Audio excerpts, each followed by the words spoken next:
แต่นี้ก่อนแต่ปี អូតែទី2ហើយនៅពេលហួតបឹងស្នោដដែលឬក៏ក្នុងគម្រោងណាដែរ និយាយរួមទៅអស់ខាងណាទៅដែរ ការទិញផ្ទះនៅបរិយាពេញពួកនេះគឺអត់ខកបំណងទេបើនិយាយអាម៉ាត់ទៅថាទិញហើយគឺអត់ស្ដាយលុយទេ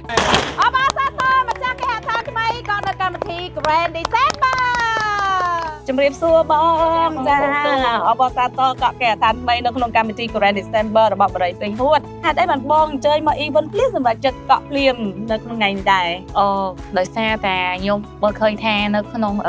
event នេះគឺមានការថែម promotion ច្រើនណាបង តែទីសម្រាប់ខ្ញុំទិញសពហើយក៏ដឹងតែអាជីវកម្មហ្នឹងបង ចា ចាផ្លូវធំទលាយបង ចា ហើយខ្ញុំមើលឃើញថាកន្លែងហ្នឹងបើសិនជាខ្ញុំបើកអាជីវកម្មទៅគាត់ថាគឺវាល្អផុតតែខ្ញុំជ្រើសរើសយកចំណុចមួយហ្នឹងតែនេះក៏តែទី2 អូតែទី2ហើយនៅពេលហួតបឹងស្នោដដែលឬក៏ក្នុងគម្រោងណាដែរ និយាយរួមទៅអស់ខាងណាទៅដែរ អូ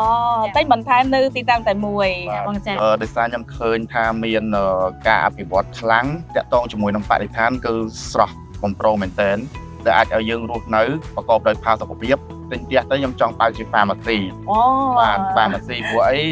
ទៅចំណុចហ្នឹងគឺអត់ទាន់មានជាចំណុចកណ្ដាលទៀតដែលអាចធ្វើឲ្យប្រជាពលរដ្ឋឬក៏អតិថិជនដែលគាត់ធ្វើនៅក្នុងហ្នឹងគឺអាចមកទិញសេវាកម្មរបស់យើងបាននៅពេលដែលយើងបើក pharmacy ការទិញផ្ទះនៅបរិយាពេញពួកនេះគឺអត់ខកបំណងទេបើនិយាយអាម៉ាត់ទៅថាទិញហើយគឺអត់ស្ដាយលុយទេខ្ញុំឃើញថាផ្លូវខ្ញុំស្រឡាញ់ផ្លូវធំទូលំទូលាយហើយទៅផ្លូវអត់មានទាល់ទេគឺ